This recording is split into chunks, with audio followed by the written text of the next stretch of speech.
सिरसा में इंसो के 6 अगस्त को होने वाले स्थापना दिवस के लिए न्योता देने पहुंचे दिग्विजय सिंह चौटाला ने हरियाणा के पूर्व मुख्यमंत्री भूपेंद्र सिंह हुड्डा और उनके बेटे दीपेंद्र हुड्डा पर जमकर निशाना साधा।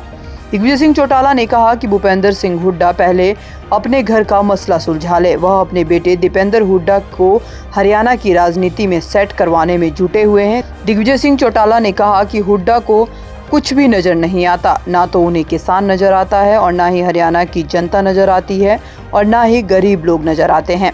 वो सिर्फ अपने बेटे को सेट करने में लगे हैं और सारी भागदौड़ इसी के लिए कर रहे हैं। उन्होंने कहा कि दीपेंद्र सिंह हुड्डा उस समय सांसद बने थे जब उनके पिता सीएम थे, इसलिए उन्होंने कोई संघर्ष तो किया नहीं और इसी के फलस्वरूप जब तक पिता की चौधर रही वो सांसद बनते रहे। हुड्डा जी पहले अपने घर का मसला सुलझाएं। हुड्डा जी तो आजकल हुड्डा जी को पता नहीं क्या हो गया, उनको अपने बेटे के सिवाय कुछ नहीं नजर आता। हरियाणा की जनता नजर नहीं आती, किसान नजर नहीं आता, गरीब नजर नहीं आता। उनको तो सिर्फ ये लग रहा है कि मैं किसी तरह अपने बेटे को एस्टेब्लिश करूं। सारी भाग दौड़ उसी की है।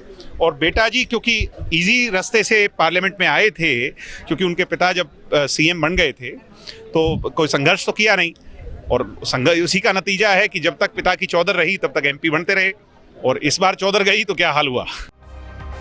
मीडिया से बातचीत करते हुए दिग्विजय सिंह चौटाला ने एक बार फिर छात्र संघ चुनाव की बहाली की मांग करते हुए कहा कि सरकार को छात्रों की ये मांग माननी ही पड़ेगी, क्योंकि सरकार के पास इसके अलावा और कोई चारा नहीं है। अगर 5 अगस्त तक छात्र संघ चुनाव बहाल नहीं हुए तो 6 अगस्त की इंसो की स्थापना दिवस की रैली में रणनीति बनाई जाएगी। आज हमारा इंसो का जो स्थापना दिवस हम 6 अगस्त को हिसार में मना रहे हैं, उसका न्योता निमंत्रण लेकर के आए थे और सिरसा के हमारी इकाई ने और यहाँ के स्टूडेंट्स ने बड़ा गर्मजोशी से स्वागत किया। और जितना उत्साहवर्धन यहाँ के लोगों ने हम कार्यकर्ताओं का किया, इससे ये कम से कम मैं कह सकता हूँ कि इस बार ये रैली रिकॉर्ड तोड़ेगी। ये सभा नहीं होगी, रैली होगी, फाउंडेशन डे नहीं होगा। एक बड़ी मैं मानता हूं कि एक हजूम होगा नौजवानों का, जो एक नई राजनीति का क्रांति का आगाज करेगा। इसमें संकल्प सोशल मुद्दा है। हम जब भी कोई इस तरह का जो प्लेज लेते हैं वो उससे पहले डिस्क्लोज नहीं करते। हम 6 तारीख को एक नया रिकॉर्ड बनाएंगे जिसकी चर्चा हिंदुस्तान में नहीं बल्कि विदेशों में। काफी लंबे समय से कि जो छात्र संघ चुनाव है उसको बहाल करने की मांग जो कर रही है, हालांकि अब सरकार में भी यह मांग पूरी नहीं हुई है। ऐसा है कि सरकार को ये मांग माननी पड़ेगी, उसके सिवाय सरकार के पास भी कोई चारा नहीं है। सरकार जितनी जल्दी मान ले उतना ज़्यादा अच्छा है। समय निर्धारित किया कब तक? 5 तक हमने कहा है कि 5 तक हम सरकार के कैलेंडर का वेट कर रहे हैं।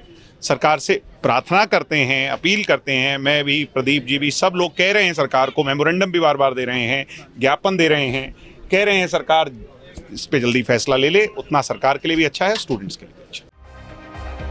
वहीं हरियाणा के कई जिलों में बाढ़ की स्थिति पर उन्होंने कहा कि बाढ़ग्रस्त इलाकों का सभी जेजेपी नेता दौरा कर रहे हैं और सरकार भी जल्द ही किसानों को उनकी खराब हुई फसलों का मुआवजा देगी। उन्होंने कहा कि डिप्टी सीएम दुष्यंत चौटाला के प्रयासों के बाद ही हरियाणा के 12 जिलों में बाढ़ घोषित हुई है। अभी हर जगह हम दौरा कर रहे हैं। मैं भी आज जा रहा हूँ सिरसा के सभी क्षेत्र में। हम प्रधान जी के साथ यहाँ पर और अनूप धानक जी आ रहे हैं। हम सब लोग दौरा करेंगे। सरकार की तरफ से जो जो रिलीफ चाहिए वो वहाँ पे लोगों को। क्या रिलीफ होना चाहिए सर? भाई अब पहली बार आप ये देखो कि इससे पहले 95 में बाढ़ आई थी, तब भी हमारे यहाँ घोषित नहीं हुई थी बाढ़, अघोषित बाढ़ थी। यानी अघोषित बाढ़ का मतलब मुआवजा ना मिलना या सिर्फ उन्हीं अफेक्टेड एरियाज में। अब दुष्यंत जी के डिजास्टर रेवेन्यू मिनिस्टर रहते हुए ये फैसला ले लिया गया है इन वर्बेटम कि हरियाणा में बाढ़ घोषित होगी ये 12 जिलों में। ये पहली बार हुआ है, इससे बहुत ज्यादा रिलीफ मिलेगा। और भी कहीं कोई दिक्कत है वो हम उनको सुलझाएंगे। दैनिक सवेरा के लिए सिरसा से विजय कुमार की रिपोर्ट।